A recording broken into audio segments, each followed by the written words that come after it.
Hi friends, നമുക്കിന്ന് പാവയ്ക്ക തീയലുണ്ടാക്കിയാലോ. അതിനായിട്ട് നമുക്കൊരു പാവയ്ക്ക എടുത്ത് അരിഞ്ഞിട്ട്, പിന്നെ 2 സവാള, ഒരു 10 ചെറിയ ഉള്ളി, പിന്നെ 3 പച്ചമുളക്, കറിവേപ്പില.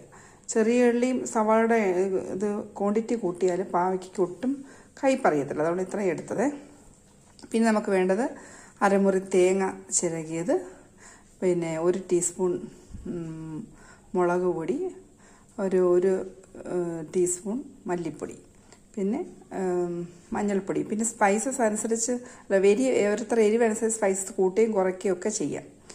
അപ്പം നമുക്ക് ആദ്യം ഇത് എണ്ണയ്ക്കകത്തിട്ട് വഴറ്റിയെടുക്കാം. അപ്പോൾ പാൻ അടുപ്പ് വെച്ച് 2 ടേബിൾ സ്പൂൺ എണ്ണ ഒഴിച്ചു. അതിനകത്ത് കറിവേപ്പിലയും പച്ചമുളക് കീറിയും ഇടുക. ഇതൊന്ന് വഴറ്റി വരുമ്പോഴത്തേക്ക് നമുക്ക് ചെറിയ ഉള്ളി ഇടാം.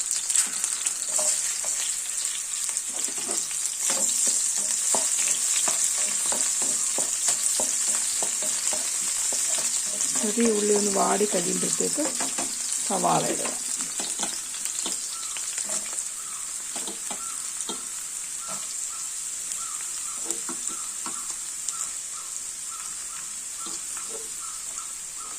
ഇത് നല്ല ഗോൾഡൻ കളറാവണം.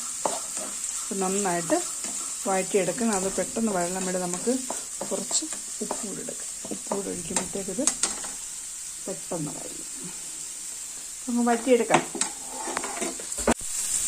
സവാളയൊക്കെ നന്നായിട്ട് വഴണ്ട് വന്നിട്ടുണ്ട്. പച്ചമുളക്, കറിവേപ്പില നന്നായിട്ട് വഴണ്ട് വന്നു. ഈ സമയത്ത് നമുക്ക് പാവയ്ക്ക ഇടാം.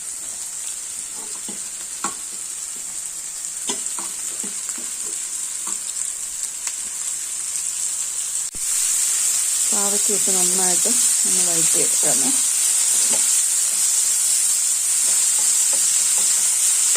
ഇത് സ്വല്പം മഞ്ഞപ്പൊടി ഇട്ടാൽ നല്ലതാണ്.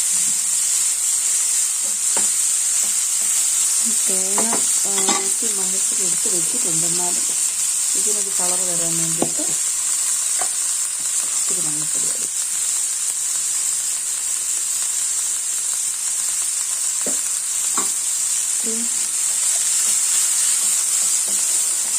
ഇതിനകത്ത് ഉപ്പിട്ട് മഞ്ഞപ്പൊടി ഇട്ട് പാവയ്ക്ക, സവാള, പച്ചമുളക് നല്ലതുപോലെ വഴറ്റാം. കുറഞ്ഞ് ഒന്ന് നമുക്കൊരു മുറിക്കെത്തി വെക്കാം. അപ്പോൾ നമ്മൾ ഇത് പാവയ്ക്കൊക്കെ നന്നായിട്ട് വഴണ്ട്. അപ്പോൾ ഞാൻ മൺചട്ടിയാണ് തീയിൽ വെക്കാൻ നല്ലത്. അതിനകത്ത് ഞാൻ ഒരു ചെറിയ നെല്ലിക്ക വെള്ളത്തിൽ വാളൻപുളി പിഴിഞ്ഞ് വെള്ളം ഒഴിച്ചിട്ടുണ്ട്. അതാണ്ട് ഉണ്ടോ. ഇത് ജസ്റ്റ് ഒന്ന് ചൂടായിട്ട് ഇത് അതിനകത്തോട്ട് ഇടണം. എന്ന് വെച്ചാൽ പുളി നല്ലതുപോലെ ഇതിനകത്ത് പിടിക്കുമ്പോൾ ഒന്നുകൂടെ കയ്പ്പ് കുറയും.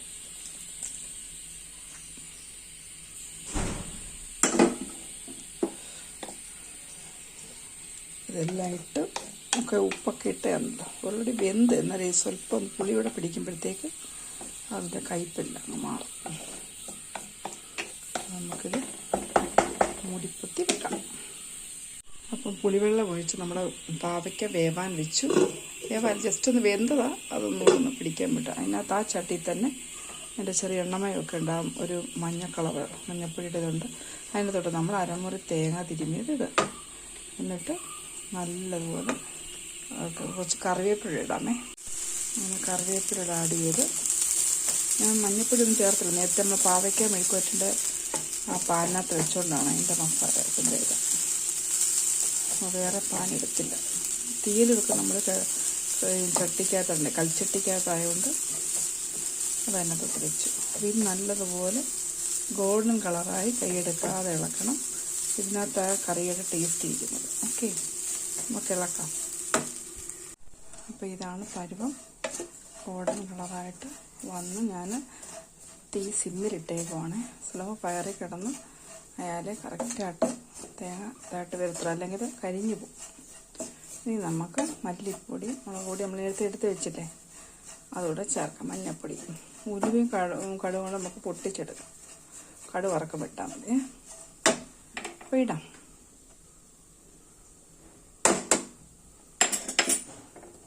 അപ്പോൾ ഇത് നല്ലതുപോലെ മൂപ്പിക്കണം. തീ കുറച്ച് ഇടാവേ.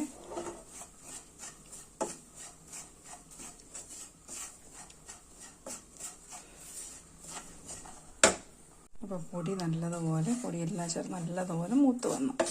ഇത് നമുക്ക് മിക്സിയുടെ ചെറിയ ജാറിൽ, ഗ്രൈൻഡിങ് ജാറില്ലേ, അതിനകത്തോട്ട് നന്നായിട്ട് പൊടിച്ചെടുക്കണം. പൊടിച്ചെടുത്തിട്ട് പിന്നെ കുറച്ച് വെള്ളം ചേർത്ത് പേസ്റ്റ് പോലെ അരയ്ക്കണം. ആദ്യം നമ്മൾ ഗ്രൈൻഡ് ചെയ്തിട്ട് വേണം ഇത് വെള്ളം വെച്ച് അരയ്ക്കാൻ, അല്ലെങ്കിൽ നല്ലപോലെ അരയത്തില്ല. അപ്പോൾ തീ കുറച്ചല്ല, ഈ ചൂടൊന്ന് മാറിയിട്ട് പിന്നെ അരയ്ക്കാവേ. ഓക്കെ, അരച്ചിട്ട് വരാം. ഇതാണ് നല്ല പരുവം. എണ്ണ തെളിഞ്ഞിങ്ങനെ വരണം. എണ്ണ തെളിഞ്ഞ് വരുന്നതാണ് കറക്റ്റ്. നല്ലതുപോലെ ഒന്നുകൂടെ പൊടിച്ചിട്ട് പിന്നെ വെള്ളത്തിലിട്ട് അരയ്ക്കണം. കണ്ടോ?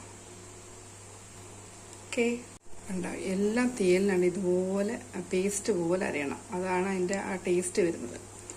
അപ്പോൾ നല്ലതുപോലെ അരഞ്ഞ് ഇനി നമുക്ക് കറിക്കകത്തോട്ട് ചേർക്കാം. അരപ്പ് നമ്മൾ ഒഴിച്ചു. ഇത് നല്ല പേസ്റ്റ് പോലെ. അതിന് മുമ്പ് നമ്മൾ പുളിവെള്ളത്തിൽ ഈ ഇത് ചെറുതായിട്ട് വേവിച്ചായിരുന്നല്ലോ. ചട്ടിക്കകത്ത്, ഈ കൽച്ചട്ടിയാണിത്. കൽച്ചട്ടിക്കകത്ത്, അത് സാധാ ചട്ടിക്കകത്ത് നമ്മൾ തീയൽ വെക്കുന്നതാണ് അതിൻ്റെ ടേസ്റ്റ്. മീൻകറി പോലെ തന്നെ ഇത് വെക്കുന്നതാണ് അതിൻ്റെ ടേസ്റ്റ്. ഇനി നമുക്ക് കുറച്ച് വെള്ളം കൂടെ ഒഴിക്കാം. തിളപ്പിച്ചാത്തി വെള്ളം ഒഴിക്കുന്നതായിരിക്കും എപ്പോഴും നല്ലത്. നമ്മൾ ആവശ്യത്തിന് വെള്ളമൊക്കെ ഒഴിച്ച്, ഓൾറെഡി നമ്മളിത് വെന്തതാണല്ലോ, എന്നാലും ഈ അരപ്പൊക്കെ ഇത് പിടിക്കാൻ വേണ്ടിയിട്ട് സ്ലോ ഫയറിൽ ഇടുക. ജസ്റ്റ് ഒരു 4 മിനിറ്റ് ഇട്ടാൽ മതി. ഓക്കെ, പാവയ്ക്ക തീയിലേക്ക് വന്ന് ഒട്ടും കയ്പില്ല. ഇതൊന്ന് വെച്ച് നോക്കണം. നമ്മൾ പുളി ചേർത്ത് ഇതിനകത്തോട് വെച്ചപ്പോഴത്തേക്ക് തന്നെ കയ്പ്പ് കുറഞ്ഞു. പിന്നെ നമ്മൾ ഓൾറെഡി സവാളയും നല്ലതുപോലെ ചേർത്തല്ലോ. അപ്പോൾ അവിടെ എണ്ണ തെളിഞ്ഞ് വരുന്നതാണ് അതിൻ്റെ പരുവം.